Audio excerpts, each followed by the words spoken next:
Welcome to our 61st podcast. Today we'll be talking about bridging the generational gap during organizational change. What's something you can do to keep your organization cohesive during change? Keep listening to find out. Welcome to Harmonious Workplaces, a podcast about corporate culture, organizational change management, and workplace behavior. Harmonious Workplaces was started by independent consultants Rich Cruz, Ben Kleinman, and Cheryl Volpe to explore, challenge, and build on various organizational culture and change management concepts. It's a blend of theory and practice based on their personal and professional experiences working with companies of all sizes across various industries. If you own a business, lead a team, want new ideas about the corporate environment, or just want to listen to a group of consultants talking about how to make work more enjoyable, we invite you to sit back, relax, and dive in with us to Harmonious Workplaces. Hello, Harmonious Workplaces listeners. Welcome back to our podcast. We are so happy to have you here. I'm Rich Cruz, an organizational development consultant, and I'm joined by my co-host, Cheryl Volpe. Hi, Cheryl. Hi, Rich. Hi, everyone. And Ben Kleinman. Hi, everyone. And we thought we'd talk today about a topic that is brought up quite a bit in the literature out there, right? I mean, I've seen stuff in Forbes and Fortune and Inc. and all that. Different generations at work, right? And then how they play into how organizational change happens. Yeah. Mm-hmm. Have you what's been anecdotally too? I mean, we always hear anecdotally about the boomer generation or the great generation and right. Some of the characteristics of those folks, and then on the other end, the Gen Xers, the Gen Yers, the Gen Zers, Alphas. Those, each seems like each generation has its traits and characteristics, but it's right. It's both in the literature that you see some of this, but also just pop culture. Right. And we're living it too. We all have young people in our homes. We go into the world and we see that the gap in things like technology are extraordinary between different generations. And it's a topic. Good one. I don't know how much different now. I mean, my dad is 70-something years old and he watches more YouTube than my kids do. Some are early adopters. It was wild when I heard several years back that the most heavy user segment of Facebook was essentially grandmas. Yeah, reconnecting. Wild, right? Wild. That has certainly evolved from its origins, just being a college campus. A bunch of crazy college kids running around. Yeah. Right. Lest we forget, yesterday we put the nail in the coffin on Skype. Not we, but right? That was... Yeah. I think Microsoft retired Skype. Okay. Yeah. Wow, that is the end of an era. Right. That's a whole other episode, really, how they were early on and now they're done. And I can hear the song in my head right now because they played it on every station there was. Right? Yeah. Yeah. The ringtone. Yeah. Without the cymbal crash, I didn't recognize it, Cheryl. I'm sorry. Oh, we're saving that. Oh, our inside jokes.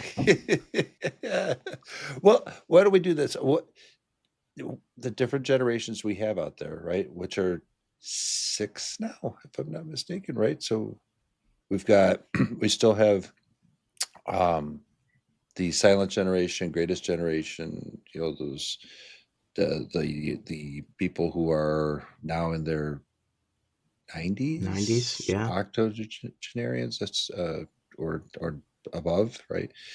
Then we've got the boomers, the baby boomers, right? Post-war generation there. Then we've got us, the Gen Xers that are out there, right? So 1960s to about 1980 or so.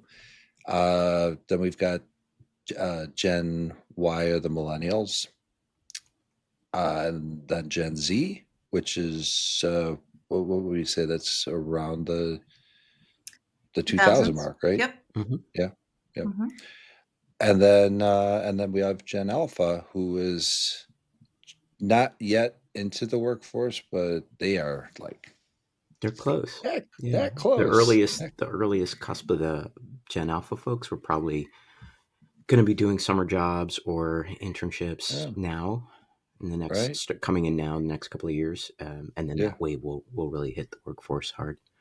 yeah, So yeah, yeah. it's very when you think about it, and the types of work that people had to do over those generations, and the way they did their work, and the tools they had at their disposal, it's radically different. I mean, you're talking Right, about spanning essentially a very manual, mechanical workforce with the nonagenarians to essentially chat GPT agents doing so much of the heavy lifting for you. right. It's mind-boggling. Absolutely. Yeah. And the different values that I think is that we talk about culture, right? And culture, like, go to Ed Shine's model, right? Assumptions that beget values, that beget our behaviors and outward signs and symbols. If you have all these generations and every one of them has had a different life experience from this very analog to this very digital age, like, how do we manage the different values that people have across all of that, because it's their experiences that shape all those values. Yeah. Hmm. Hmm. Yeah. Carefully, right? Because there is an elevated awareness that all of these values have worth. It's not my way, Right. your way, or the highway. You know, we had a Julian had a great grandmother who's no longer with us, but he used to muse that when she was born, we didn't really have cars, and she saw us land on the moon and within her lifespan, right? So Right. that is what we're talking about again, right? There's probably always going to be those bookends of surreal development. How could we go from this to that? Yep. Do you think the values have changed, or is it just that the way different generations manifest in the world is different now? Because I don't know. I'm really curious if you feel like there's a difference in kind of core values between folks that might have grown up in the early 1900s versus the core values of kids today, essentially. Because I feel like maybe what I'm getting at is that folks earlier tended to maybe be a little more willing to take a job because they had to take a job and they needed Hmm. the money and they needed to raise their family. They wanted to get their children and their grandchildren ahead, put them through school, college, what have you. And they weren't as concerned maybe with their own personal, do I like my job day in and day out type of thing. And I feel like Right. nowadays maybe there's a lot more attention on, we want you to feel valued at work, we want you to do good work, and we want you to be your whole self at work. And there's a little bit more of a holistic sense of personhood at work. But the core values of, maybe it's the, sort of talking through this, maybe it's that there's a change in the organizational values, but that individuals' values have not changed. Like I would bet most Gen Zers, Gen Xers, Yers, Alphasers still value family, still value feeling Hmm. heard, still value wanting to do the right thing and be a good citizen or a good child in the home. And I don't think that's changed from 100 odd years ago, but maybe it's that the Hmm. corporate has changed and the societal structure and the values of society have changed to where back then it was all about, you show up, you punch your clock, you do your work. Nobody cares about what you're feeling inside. And nowadays it's a little bit of a pendulum swing the other way. Sure. You have essentially encapsulated the whole purpose of IO psychology. Ding, ding, ding. Industrial organizational. I got the first acronym. You did. Absolutely. But Carillon bells. Ding, ding, ding, ding, ding, ding, ding, ding, ding, ding. this, Today's show is brought to you by Rich Cruz and an errant cymbal crash. Yeah. So we're just going to But keep making fun of I, Rich for that I, for I the may I duration may of end the up show. having to put that story in the notes somewhere. You will. You will. But it's a great question, Ben. And values tend to remain stable over generations when it comes to, family, like you were saying, food, shelter. I mean, if you look at Maslow's hierarchy of needs, our basic values tend to Hmm. Hmm. align with that model. What has changed is the organizational structure and our cultural. What will we put up with? What are we expected to put up with? Right? It doesn't mean that we like hard jobs anymore. It's just that there's more support, there's more understanding, there's more empathy, there might be more teamwork, there might be higher rewards for harder work. Those things I think have shifted. Rich, what do you think? I think there's been some pretty significant shifts in the in the values of people. I mean, we've had things like the civil rights movement that have shifted the mindset of people. Abruptly during that time, in the '60s, but then we've had other types of those things happen. So I think I think part of what we could look at is what's the marketing look like throughout the years, right? Earlier on we had Fred and Barney from the Flintstones on smoking cigarettes behind the house, promoting cigarettes, right? We wouldn't see stuff like that today, right? At all. No, and So wasn't Fred and Wilma, they were in separate beds, or were they the first couple that had the same bed, or was that Lucy and Desi? I should know. No, you're right. It was the Fred and Wilma were the first Flintstones. couple on TV or in any situation that had the same bed, and they could get away with it back then because they were cartoon characters. yeah, And prior to that, every movie, every TV show had the man and the wife and separate beds. Right. And those are right. values, right? Are those Yeah. values or are those cultural norms? That's a Well, whole I mean, different it's a cultural artifact, right? And Culture. that came from those values. Do we need to separate out and define values, norms, cultural artifacts, just That sounds for the great. sake of baselining and kind of scoping, I framing our discussion? I love that. And let's do this. We're going to take a break, and when we come back, we're going to do exactly we that. need I time to love figure a out how to do that. cliffhanger. Okay, we'll be right back. Meet Hermie the HR Hermit Crab. Laugh, learn, and lead better with Hermie. Hermie is here to tackle workplace madness with heart and humor from Harmonious Workplaces. He's perfect for HR pros, leaders, and change makers. Hermie teaches workplace lessons through cartoons and is great for team discussions and workshops. Get your copy on Amazon now. www.hermiehrhermitcrab.com. Again, that's hermiehrhermitcrab.com. And we're back. So we left just, as Ben said, on a bit of a cliffhanger here, right?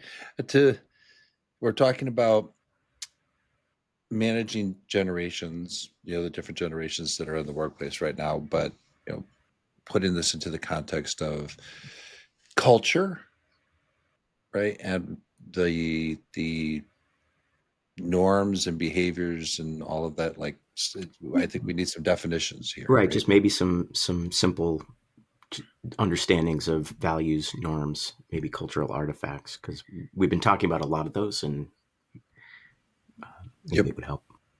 Sure. Sure. Well, let's start with values. I mean that,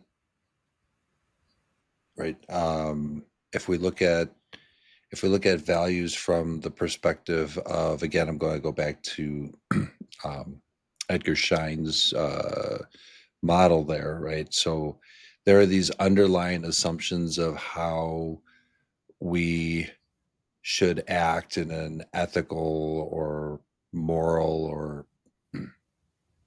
how do I put this, just appropriate way, if that makes sense, right? And And it's from these assumptions that we have these values, and these are called the espoused values, right? These are the things that actually we profess, we adopt, we talk about, and it's those how do I put this? It's like the deep seated feelings and modes of thinking that we have somewhat collectively. Does that make sense? I mean, we have our own personal values. And the idea of confidence, self-identity, self-efficacy is related to how closely we understand and are aware of these values and to what extent we incorporate them into our lives and talking the talk and walking the walk. And there's a lot of literature out there about self-identity, self-awareness, emotional IQ related to being aware of what our personal values are and how they relate to the culture that we are a part of. Mm-hmm. And a part of that is beliefs, right? Like what are Yeah. that's a word that shows up in the I, literature a I, lot. I often see, I don't know if it shows up in the IO literature, the idea of values being sort of your sense of right and wrong, Yeah, Morals is yeah, another word. Our morals. Yeah. values ground our morals. Absolutely. sure, sure. And so then, stemming from that, right, we have these norms, right? So we've already kind of said that we've got a somewhat different set of values individually. Um, some underlying values that may have transcended time, but values that have shifted generationally, right? So we've got maybe some different groups that have different values is one of the things that we have going on there.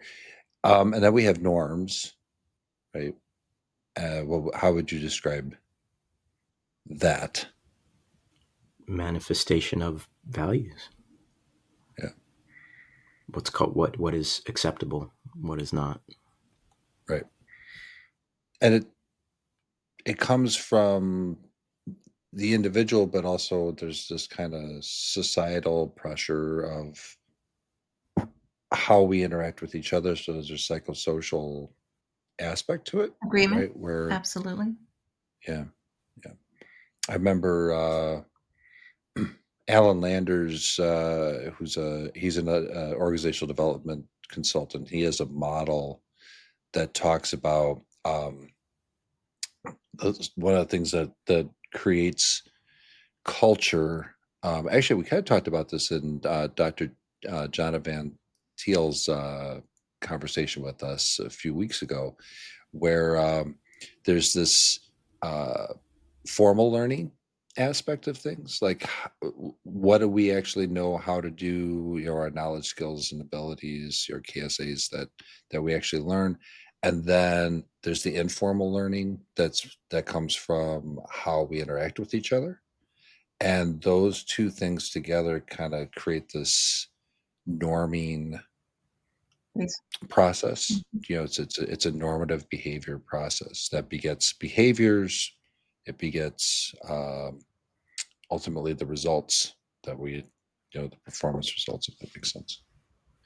It does. Is that fair? That's fair.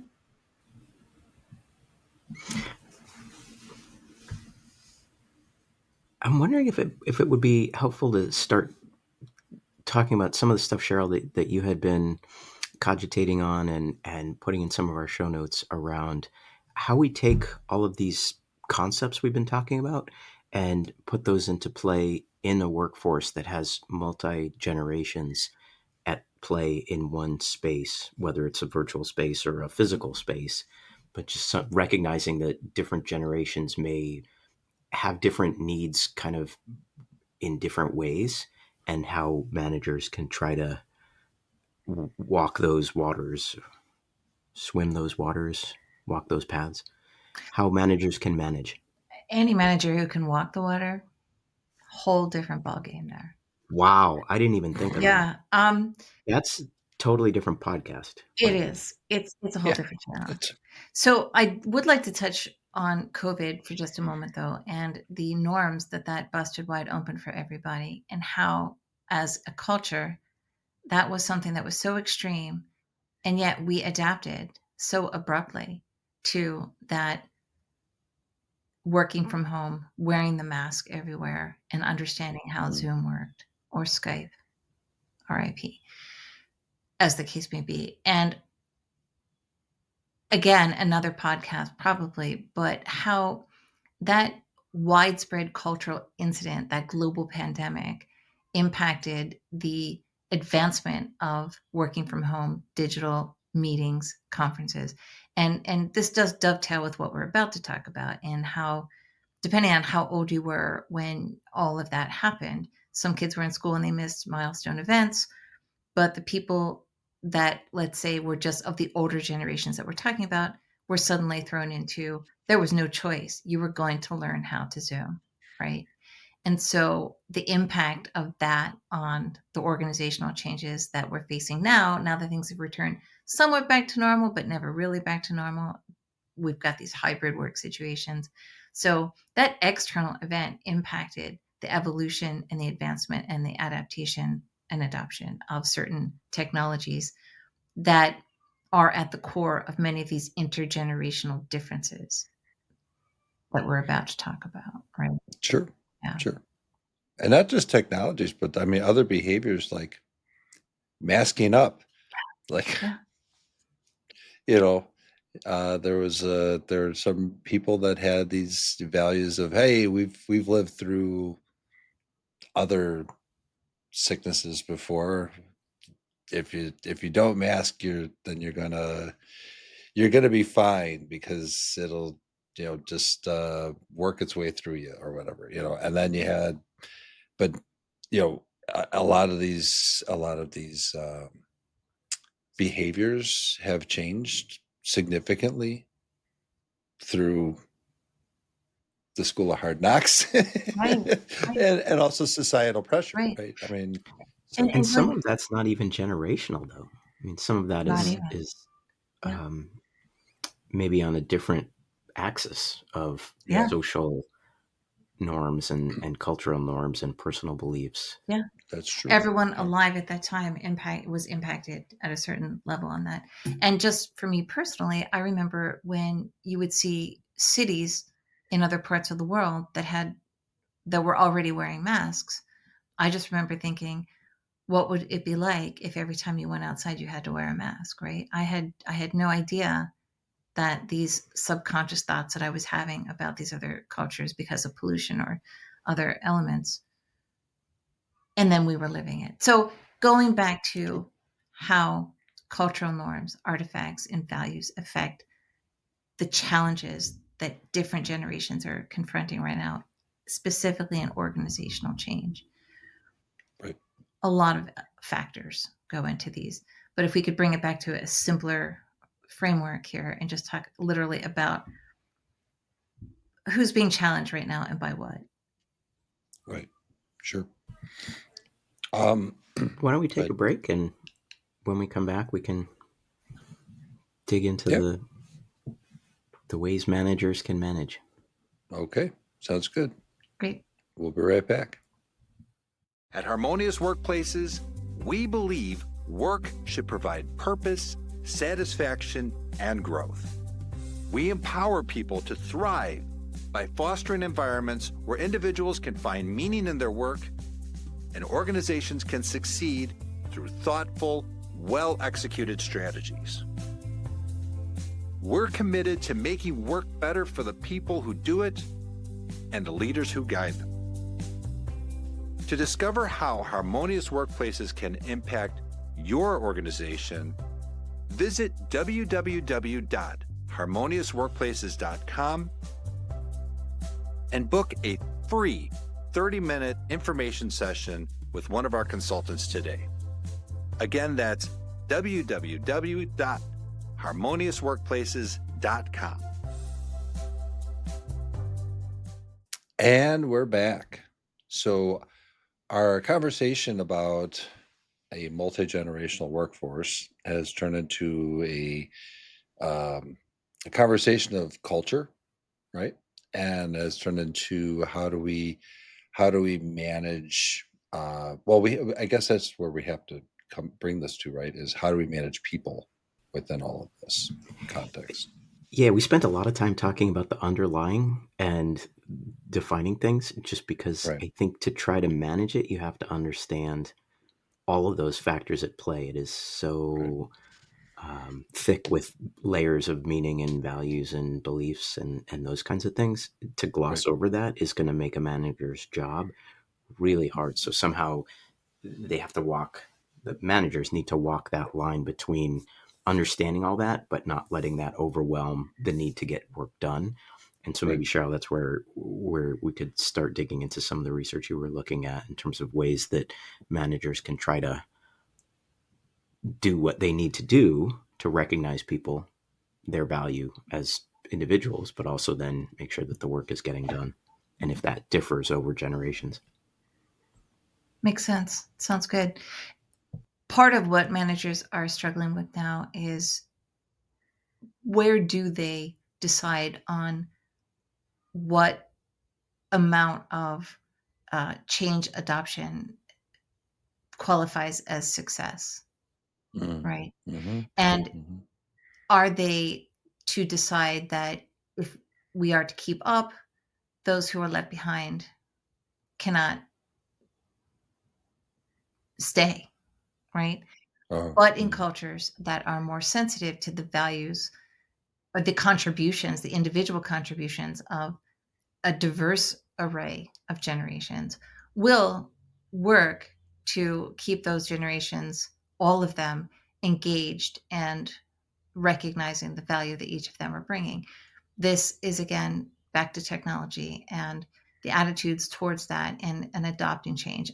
Lord knows AI is on everyone's lips right now, but that aside, managers can talk about peer-led learning pods, which is a concept that takes groups of people, puts them in their own in-group to begin that adoption of change. If there's a comfort level with those of your own group, and that begins your change within yourself and your openness to adopting new technology. So peer-led learning pods is something that there's research on that is having effect. And then communication strategies.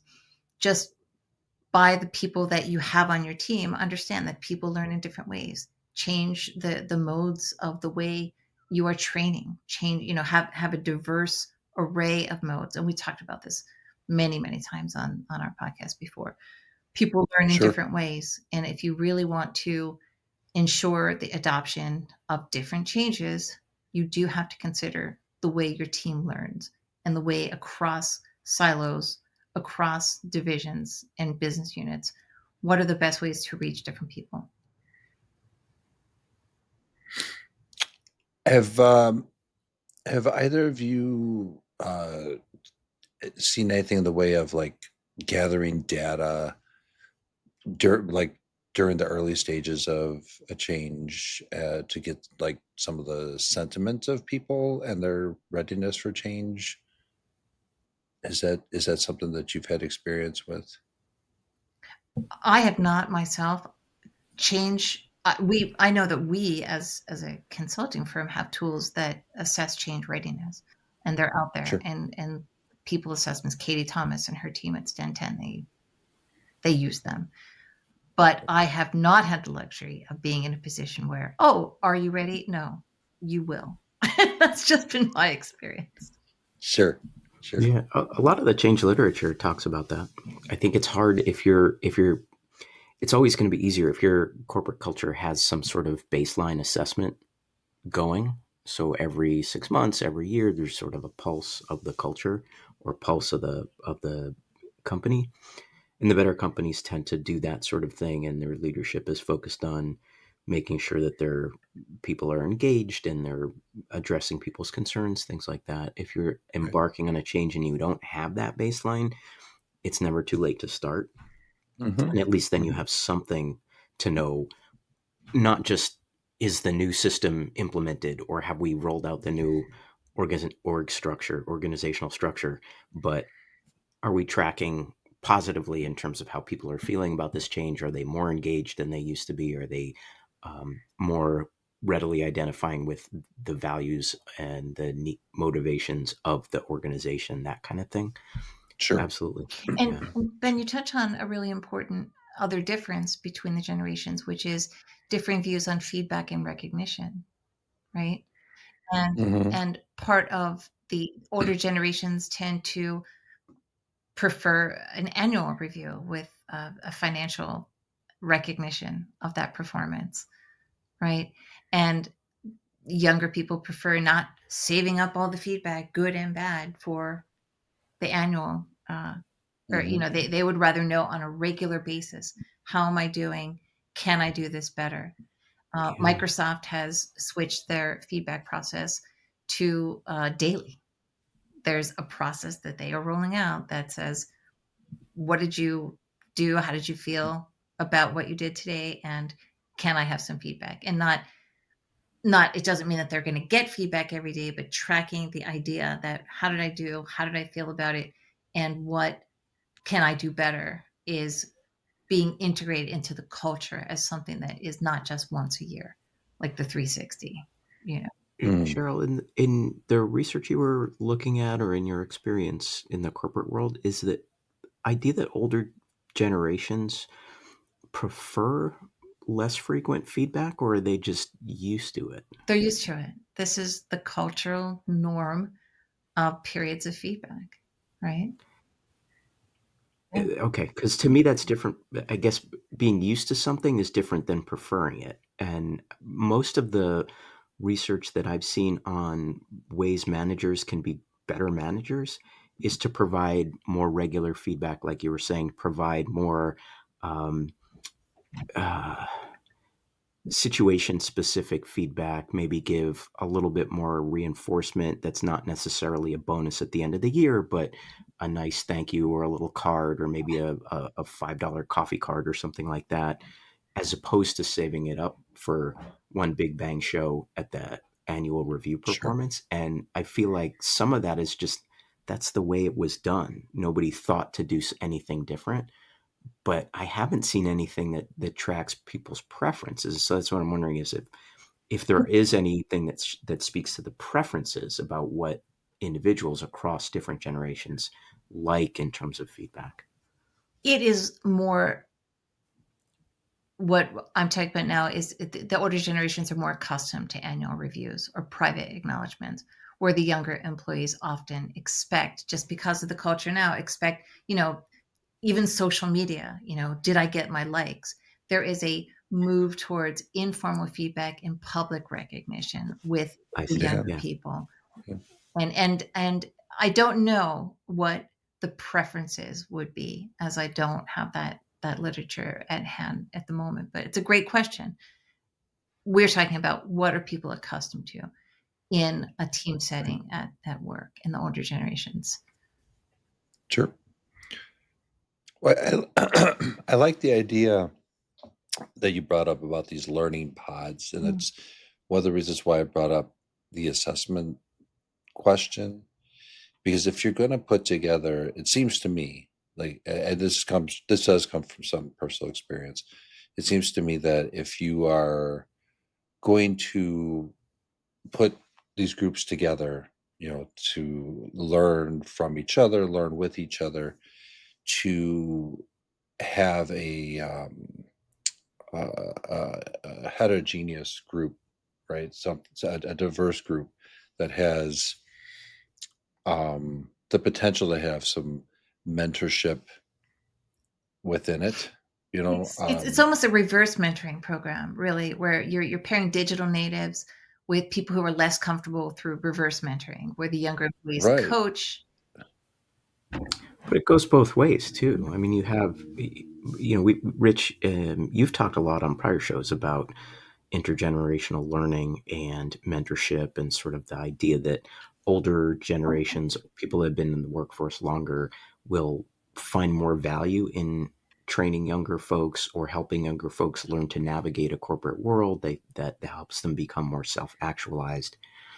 And it's the technology aspect can be part of that in terms of Right. younger folks maybe helping people who are less tech savvy or tech native get comfortable with a given tool. But I think there's stuff that's out there that suggests that it goes both ways, and that having a variety of opinions, and Cheryl, you've talked about how having a variety of perspectives and diverse viewpoints helps everyone get to better learning, better decision making, a better corporate culture, if you will. Yeah. And these better corporate cultures come from an agreement to co-create these new norms across Right. generations, right? Around communication styles, availability, decision-making processes. Younger generations often value the flexibility, transparency, digital-first environments, and older workers may, again, the research is out there, I'm sure, and we could bring it up on a different podcast, but they may prefer hierarchy, formality, and in-person communication because it's just what they're used to, right?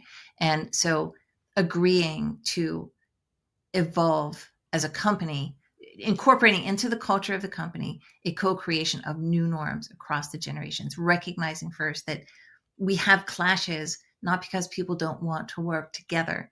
They just are coming from a different place based on where they are in their stages of their Sure. career. Sure. Sure. Uh, yeah. One of the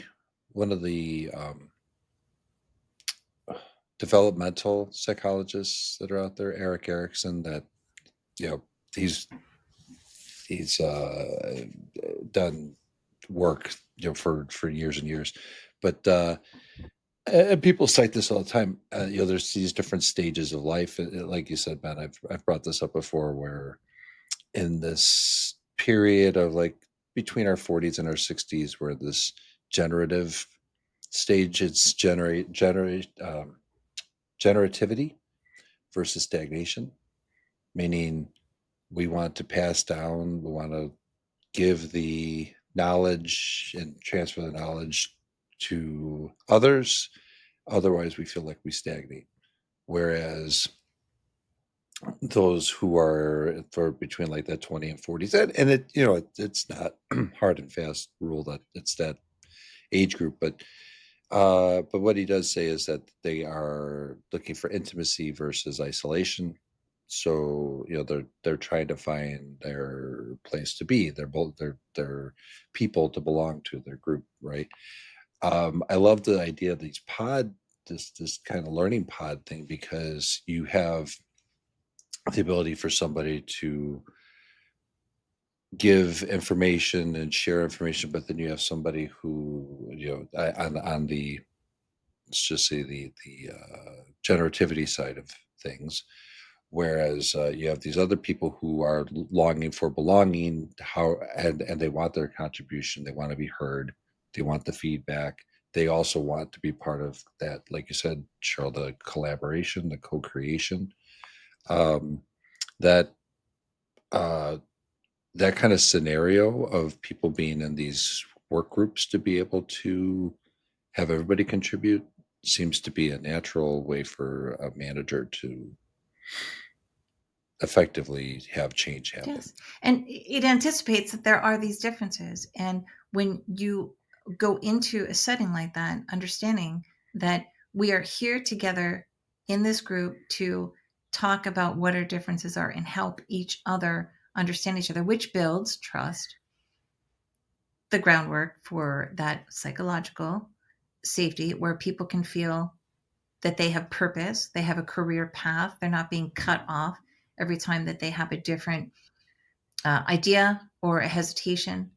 And it's a great tool for managers in change to incorporate Sure. the peer groups, the pods. Yep. Yep. And I've actually in my management principles class, I was That you very teach or that you should. yeah, no, that I teach. Yeah, I had we just had our finals, but I was able to have a couple of different generations in the class. I had a Gen Xer that was in my class with my other undergrad students, and it was very interesting when we would have these groups, for projects, right? That group tended, wherever that person was, that group tended to, how do I put this? There was a little more volatility in it. They talked more. There was a little more. I sensed a little more conflict, but in a good way, right? In the end, it was you would get a little bit. I don't want to say better quality, because that's not the case. It was really just more communication and more Engagement.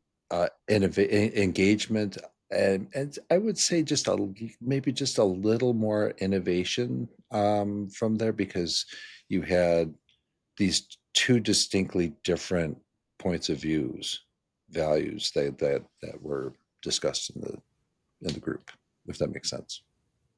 Did you give them better grades? No, not necessarily. I just wanted to check. I can't really say that. Only after we stop the recording. There you go. No, they were all great. I mean, really depended on the group and how well they. I mean, that's a whole other podcast we could explore, is forming those groups and going through the whole forming, storming, norming, performing, adjourning process. Right, but we're already at time, so not today. So, how do I wrap this up? We're about at that place. What's the one thing? Make pods your friend. Make pods your friend. Make pods your friend.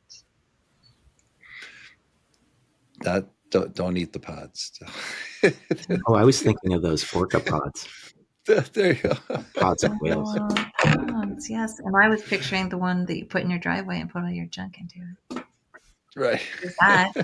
Those can be friendly.